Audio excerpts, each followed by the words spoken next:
Grabe, walang nakahula nito. Number 8 seed lang sila, underdogs. Tapos ang kalaban, top seed Farm Fresh.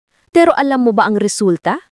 Walang drama, walang Game 4, walang pag-aalinlangan. Akari, straight sets, 3-0. Sweep. 28-26, 30-28, 25-21. Akari is marching straight into the semifinals.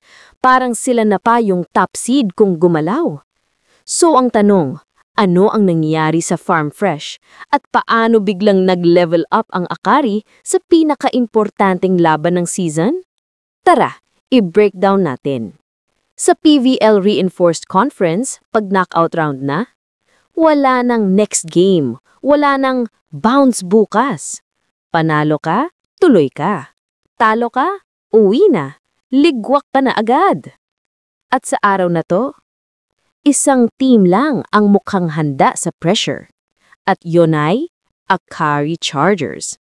Habang ang Farm Fresh na buong conference ay parang unstoppable, biglang nawala ang ningning pagdating sa do or die moment. Sa totoo lang, kita mo agad sa first set pa lang. Hindi dapat pang 8th seed ang galaw ng Akari.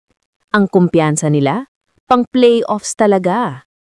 Close fight ang first set. Dikdikan, palitan ng puntos, parang boxing sa net. Pero kapag dikitan na sa dulo, Akari ang mas kalmado, mas kontrolado, mas veterano. Kaya nila kinuha ang first set, 28-26. Hindi pa rin tapos ang drama. Second set, mas grabe. Umabot sa 30-28. Habang ang Farm Fresh, napapakamot na ng ulo, ang Akari naman, game face lang. Parang sinasabi nila, hindi kami nandito para sa practice, nandito kami para tapusin kayo. Siyempre, hindi mawawala ang monster game ni Annie Mitchum. Isang halimaw sa court. 25 points, 14 excellent receptions, match-ending kill na halos punitang sahig. Si Ces Molina naman, nakatingala na lang, wala nang nagawa. Kasabay pa niyan ang solid support. Ellie Soyud, 10 points, tahimik pero lethal. Gretchel Soltones, balik rhythm, balik leader. Fifi Sharma at Sed Domingo, naghari sa net. Mars Alba, mastermind sa setting, 19 excellent sets. Justine Jasareno, defensive general, 21 excellent digs, best player of the game. Sa stats pa lang, Akari out-hit Farm Fresh 56-48, out-block 7-2, mas disciplined despite errors. Ibig sabihin, mas buo, mas handa, mas may puso sa crucial moments. What happened to Farm Fresh? Si Ellie Russo, ginawa ang kaya niya, 25 points din. Pero, isang tao lang hindi kayang buhatin ng buong digmaan. Ang local support? Nawala sa rhythm, nagkakamaliing timing, may hesitation, may kaba. At kita talaga ang kaibahan. Akari, sanay sa big games. Farm Fresh, first time sa totoong playoff pressure. Experience matters. Sa volleyball, hindi lang lakas ang puhunan. Minsan, utak at tibay ng dibdib ang nagde-decide. At doon lamang nagkaroon ng malaking advantage ang Akari. Final set clutch moments. Sa third set, mukhang babawi pa ang Farm Fresh. Pero biglang bumirit ang Akari ng 3-point run. Missed hits, service breakdown, defensive lapses, then boom! Ace ni Domingo, quick hit ni Sharma, final hammer ni Mitchum. Game, set, match. Akari wins in emphatic fashion. At ngayon, ang inakatiktik ng buong PVL fanbase. Sino ang makakalaban ng Akari sa semis? Creamline o Petrogas? Isang higanting laban na naman ang parating. Pero isang bagay ang sigurado. Akari is not playing around anymore. From 8th seed to semis, patunay na sa playoffs, hindi ranking ang nagdedesisyon, kundi puso, disiplina at tapang sa big moment. Kung nagustuhan mo ang breakdown na to, i-like, i-subscribe, at i-comment mo kung Team Akari ka na ba ngayon?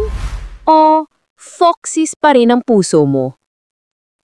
Ako si Joust Bali, at ito ang totoo, walang filter, walang bias na sports kwento ng bayan. See you sa next breakdown. Thank you, tita!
I'm with the shorties.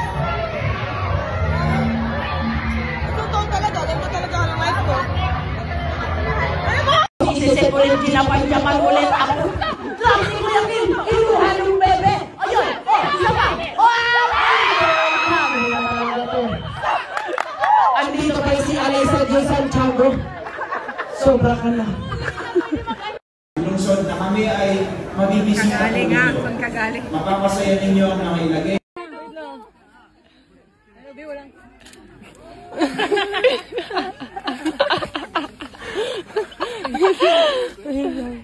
Don't jump, baby.